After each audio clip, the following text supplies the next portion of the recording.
what are things we can do as product marketers to make high impact personas? Love your thoughts on that. Yeah. So actually, the first thing I'll mention is something that builds on what you were just saying.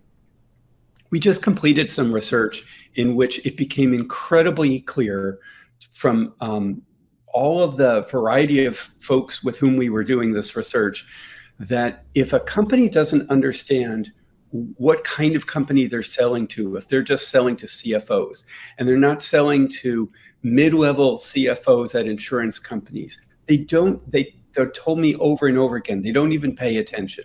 So unless you come with a very specific message that says you've done the homework, you care enough about me to have identified what my issues are, I'm not even going to look at any of your material. So just stop making it, stop sending it to me. The second thing is, and you just referenced this, is that in the enterprise environment, there are no individual decision makers. You know, we talk about buyers personas like, here's how you sell to the CFO, here's how you sell to the CIO. Well, neither of those guys make decisions on their own. They always make it in a group. So one of the other disciplines that we use is, in addition to creating buyer personas, we create account personas. Don't want to be making vendor decisions. Well, true. They want to have that connected with them. They want to orchestrate the process. So if your go-to-market strategy doesn't include all the personas that are helping to make this decision in an account persona environment, then you're missing the story. One of the things that we do to help get at that is that when we do buyer persona research, we also do buyer journey work. So we understand about each of the stages that companies go through. And then the last part of it for the triple whammy that we provide is a win-loss perspective. And one of the things that we do is we look at what are the streams of communication that person is looking to foment, because at the end of the day, what everyone wants to do is create a consensus. Because without consensus, there is no decision, there's no progress, there's nothing. And another thing that, we call them buying committees, but they're actually not buying committees. They don't actually go out and buy something. They actually want to just solve a problem. And by the way, the best strategy for solving a problem is to ignore it or make it go away or make it someone else's problem. So the last thing you actually want to do is have to go out and get another vendor 73, and go through that whole RFP process. So we're really trying to solve problems. And if we don't start with that and think about that as the trigger, one of the questions that we ask right at the beginning in the work that we do, and I would recommend everybody do it this way, is not ask about when did you first find out about this product and what were your thoughts about the product, but when did you first decide that the situation inside your company was a problem worth solving? Yeah, good. There are some companies that do personas as kind of a generic exercise. And like, here's a picture of who they are. But the thing that I always want to ask is, why are we doing it now? And there's always a business need somewhere. So is this essentially about messaging? Do we need to reposition? Do we need to update our go-to-market strategy? Do we have a competitor that we need to know how to respond to? Is there a new buying process that's involved? Is there a new person who's come into the account persona environment that is changing the way decisions are being made? So it really helps if you can focus the conversation around the issue to be solved. And what we do in terms of best practices is we meet with the entire group on the client side who's going to be involved in the results of this. So we meet with them before and we find out, what are all the things that you guys think you know about this? And what are the questions that you have? And what are you going to do once you know? So I think that there's intelligence that's required in the persona that is appropriate on the sales level.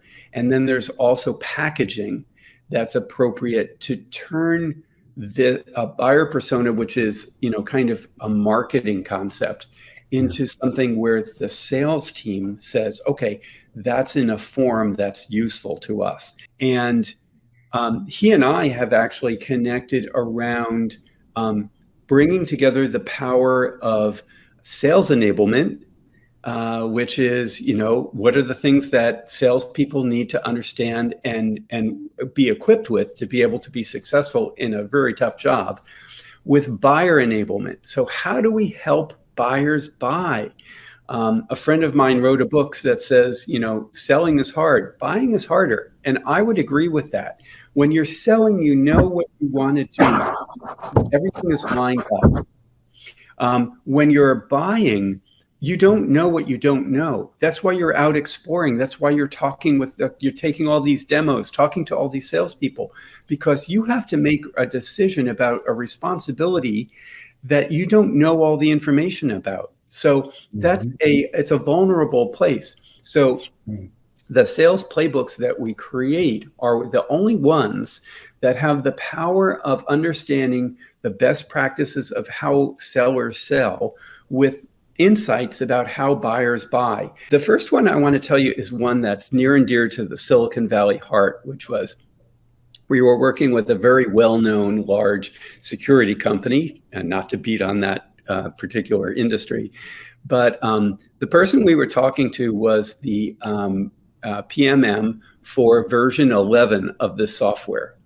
Okay. Version 11, people. Wow. So if you're the person who is launching all the cool stuff about version 11, what do you want to talk about? Well, it's pretty obvious, isn't it? Like all the cool things that version 10 didn't have. Yeah. Like, why do we need to do research? Like, this is pretty obvious. But it's what I love about these kinds of stories is that it's, you didn't know what you didn't know. Mm-hmm. So we were talking to SMBs, small and medium business owners, about their security needs and how they go about making decisions. And we said, like, look at this, there's version 11 out. It has this, this, and this. And one of the things that we discovered, since we do this independently and we're not doing this, we're not selling anything, the more we told them about it, the less interested they were. That's kind of a danger sign. So what we found out, and to get to the punchline of the story, is that since it's version 11, and what I love about these stories is that once I tell you the reveal, it's kind of like, it's obvious again, but it's not obvious from the starting point. So that's amazing. So in this case, exactly, since it was version 11, it's like, apparently you guys are on top of this. And the more you know, the less I have to know, because I've got a business to run and I don't want to know about security. So the more you're telling me about the bits and bytes that it has, the more overwhelmed I'm becoming. I'm also concerned about this really big product, or this product from this really big company, like being overwhelming and, crashing my system. So the more we sold about the obvious things that we knew, the less successful we were being. So that's one story. Right. Yeah. The other story is a similar one, and we have stories outside of technology, but this is also a technology security story. And this was for a company that the founder had created out of his own need years before, had been a graduate student, and had data difficulty with backup. Now, if you're a technology person and I use the phrase backup, your eyes immediately glaze over. It's like, okay, I think I have other things to do. So even for technology people and security people, backup is not interesting. So they were not able to get any interesting strategic conversations with senior decision makers at large companies. And we investigated what was going on in the space. So it took a little creativity to step back and figure out, how were people experiencing this? How are people emotionally connecting with this issue? And what we found was that backup was completely unimportant to them, but data recovery is, oh my God, absolutely center. There you go.